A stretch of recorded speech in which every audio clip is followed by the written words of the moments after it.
طب بص يا استاذه ولاء، صلي على النبي. عليه الصلاه والسلام يا استاذ كريم. العربيه دي كده هتكلف 7880. تاني يا كريم 7880؟ هو انا كنت خلصت من الاولاني يا كريم؟ ولا انت بتدوسي في العربيات وانت مش فاهمه يا كريم ده بقالها اسبوع عندك يا كريم، هو في ايه؟ وانا بقى باخد عرض كبير. انا مش فاهمه. قطع غيار واكسسوارات ومحلات انا خلاص ما عنديش دفعه تاني يا كريم. خلاص يا استاذه مش هتتصلح. يعني ايه مش هتتصلح؟ انا دافعه لك كتير. انت يا ميكانيك الغبره، كان يوم اسود لما جبت عربيتي عندك. ايه يا ست الكل؟ ست الكل وزفت انت عملت فيها ست الكل. العربيه ما بتمشيش خطوتين ثلاثه وتقف. قعدت شهر تاخد مني، سحب مني في فلوس، اصل هجيب لك قطع غيار ما اعرفش من فين. يعني مش انا لوحدي. بقول لك ايه، نصيحه قسما بالله ده نصاب. يا نصاب، طب هات الفلوس بقى اللي كنت انت بتديها لك. ده الزبونه بس يا استاذه في ايه؟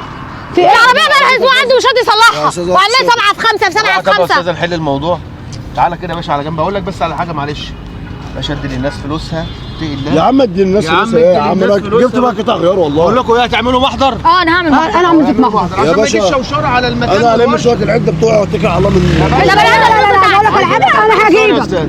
عايزين نتقي ربنا عشان خاطر اللقمه اللي ناخدها تبقى بالحلال. يعني الحمد لله كل اللي باخده حلال. اتقي الله يا باشا بعد اذنك، حلال، وادي للناس فلوس. انت ليكي كام يا استاذه؟ انا ليا اخد 10 قبل كده، يبقى اسبوع عمال 10 في 5 في 7 في 9. صلحها بره، صلحها بره. ماشي يا انا مش هشتغل فيها يا باشا. وفلوس الناس يا باشا تتصلها انا بعد مش إذنك. هشتغل فيها. طب والفلوس اللي انا دفعتها لك؟ يعود عليك ربنا. يبقى ربنا اه مش ده هيبارك لك. انا مش مسامحاك على فكره. ما تسامحنيش. انا مش مسامحاك. انا بقى اتكل مش على الله. هسيبك. روح اعملوا انت ما محضر. بتعرفيش تسوق. انا بقى مش ما هسيبك. بتعرفيش ما تسوق. بعرفش اسوق. طب انا هفرجك العربيه مالها ومال السواق. تعصر الغيار. يا باشا تعصر لو الغيار. بتعيش حرام لازم تحلها، لازم تبقى حلال. يلا يا ماما اتكل على الله من هنا. يلا اتكل على الله. طب انا هفرجك روح اعملوا والله محضر لا فيه. خليك تلف حوالين نفسك هتيجي مش يا هتلاقي. ميكانيك الغبره.